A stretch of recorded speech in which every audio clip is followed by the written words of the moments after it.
السلام علیکم ورحمۃ اللہ وبرکاتہ۔ سامعین کرام، آج ہم آپ کو بتائیں گے جادو سے بچنے کی 12 احتیاطی تدابیر۔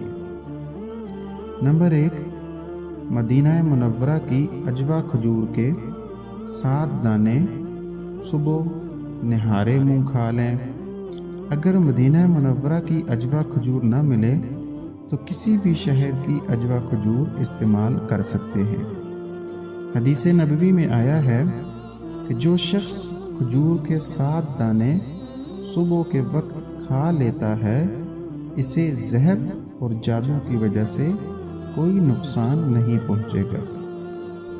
نمبر 2، دوسری احتیاطی تدابیر وضو، کیونکہ باوضو مسلمان پر جادو اثر نہیں ہو سکتا اور وہ فرشتوں کی حفاظت میں رات گزارتا ہے۔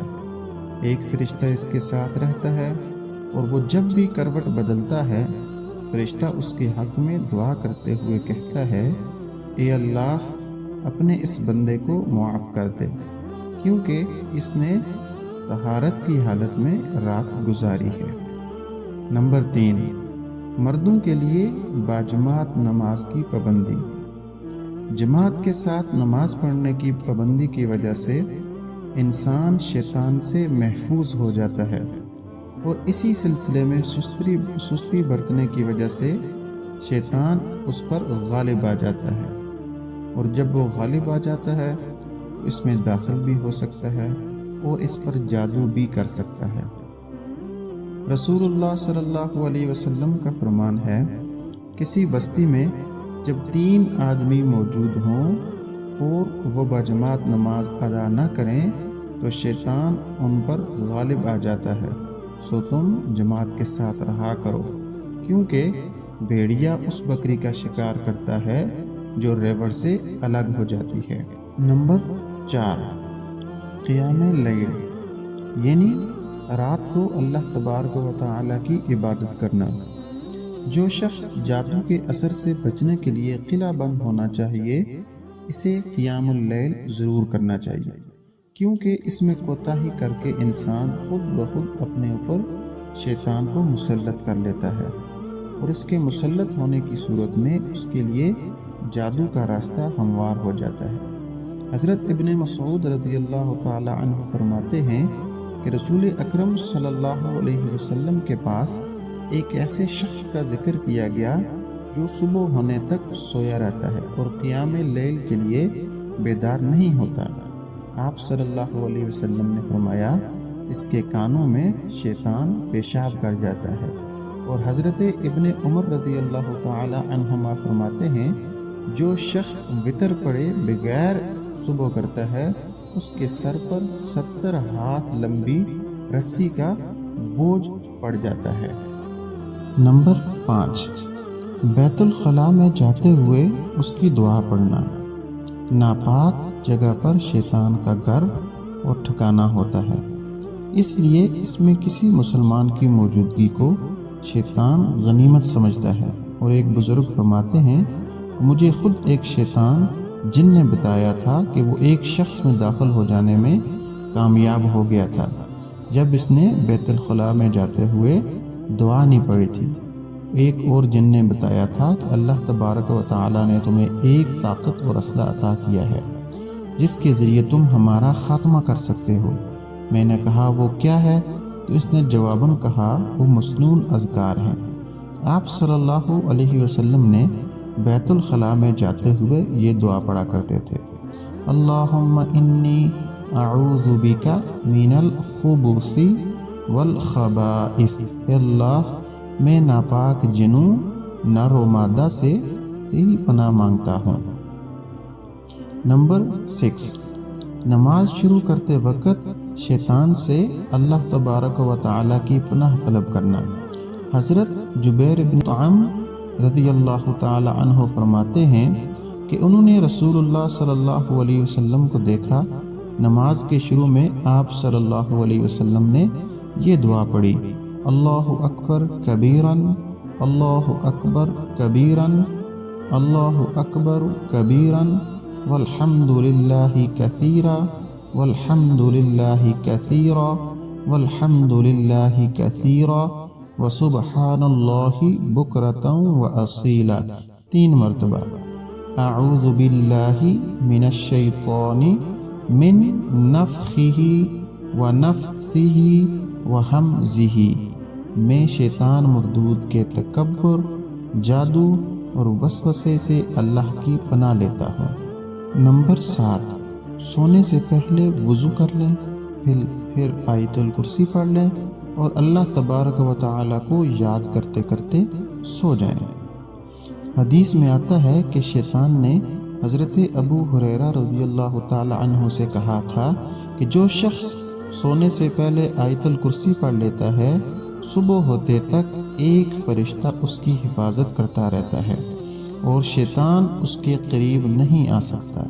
یہ بات جب حضرت ابو ہریرہ رضی اللہ تعالی عنہ نے رسول اکرم صلی اللہ علیہ وسلم کو بتائی تو آپ صلی اللہ علیہ وسلم نے فرمایا اس نے سچ کہا ہے، حالانکہ وہ جھوٹا ہے۔ نمبر 8، نماز فجر کے بعد یہ دعا 100 مرتبہ پڑھیں۔ لا الہ الا اللہ وحدہ لا شریک لہ لہ الملک ولہ الحمد وہو علی کل شیء قدیر۔ اللہ تبارک و تعالیٰ کے سوا کوئی معبود نہیں، وہ اپنی ذات و صفات میں اکیلے ہیں، کوئی ان کا شریک نہیں، سارا ملک انہی کا ہے، انہی کے ہاتھ میں تمام تر بھلائی ہے اور جتنی خوبیاں ہیں وہ انہی کے لیے ہیں، وہ ہر چیز پر قادر ہیں۔ حدیث میں آتا ہے کہ نبی کریم صلی اللہ علیہ وسلم نے فرمایا جو شخص بھی یہ دعا 100 مرتبہ صبح کے وقت پڑھ لیتا ہے اسے 10 غلام آزاد کرنے کا ثواب ملتا ہے اور اس کے لیے 100 نیکیاں لکھ دی جاتی ہیں، اس سے 100 برائیاں مٹا دی جاتی ہیں اور شام ہونے تک وہ شیطان سے محفوظ رہتا ہے۔ نمبر 9، مسجد میں داخل ہوتے وقت یہ دعا پڑھیں۔ اعوذ باللہ العظیم وبوجہہ الکریم وسلطانہ القدیم من الشیطان الرجیم، میں عظمت والے اللہ اور اس کی بزرگ ذات اور اس کی قدیم بادشاہت کی شیطان مردود سے پناہ مانگتا ہوں۔ اور حدیث میں آتا ہے کہ رسول اکرم صلی اللہ علیہ وسلم نے فرمایا جو آدمی یہ دعا پڑھ لیتا ہے شیطان اس کے متعلق کہتا ہے کہ یہ آج کے دن مجھ سے محفوظ ہو گیا۔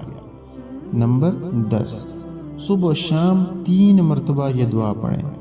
بسم اللہ الذی لا یضر مع اسمہ شیء فی الارض ولا فی السماء وہو السمیع العلیم، اس اللہ کے نام سے شروع کرتا ہوں جس کے نام کے ساتھ آسمان اور زمین کی کوئی چیز نقصان نہیں پہنچا سکتی اور وہ سننے والا اچھی طرح جاننے والا ہے۔ حدیث میں ہے کہ جو شخص ہر صبح و شام یہ کلمات 3 مرتبہ پڑھے اسے کوئی چیز نقصان نہیں پہنچا سکتی، اور ابو داؤد کی روایت میں ہے کہ اس پر کوئی ناگہانی آفت نہیں آتی۔ نمبر 11، صبح و شام یہ دعا پڑھا کریں۔ اعوذ بکلمات اللہ التامات من شر ما خلق، میں اللہ کے مکمل کلمات کے ذریعے پناہ مانگتا ہوں ہر چیز کے شر سے جو اس نے پیدا کی ہے۔ نمبر 12، حضرت کعب احبار رضی اللہ تعالی عنہ فرمایا کرتے تھے اگر میں چند کلمات نہ پڑھوں تو یہود مجھے گدھا بنا دیں۔ ان سے کہا گیا وہ کلمات کیا ہیں؟ تو فرمایا اعوذ بوجہ اللہ العظیم الذی لیس شیء اعظم منہ وبکلمات اللہ التامات اللاتی لا یجاوزہن بر ولا فاجر وباسماء اللہ الحسنى ما علمت منها وما لم اعلم من شر ما خلق وزرع وبرأ۔ تو یہ ہیں وہ 12 احتیاطی تدابیر جنہیں اختیار کر کے انسان ہر قسم کے جادو سے عموماً قلعہ بند ہو سکتا ہے، بشرطے کہ وہ مخلص ہو اور اس علاج پر اس کو یقین کامل حاصل ہو۔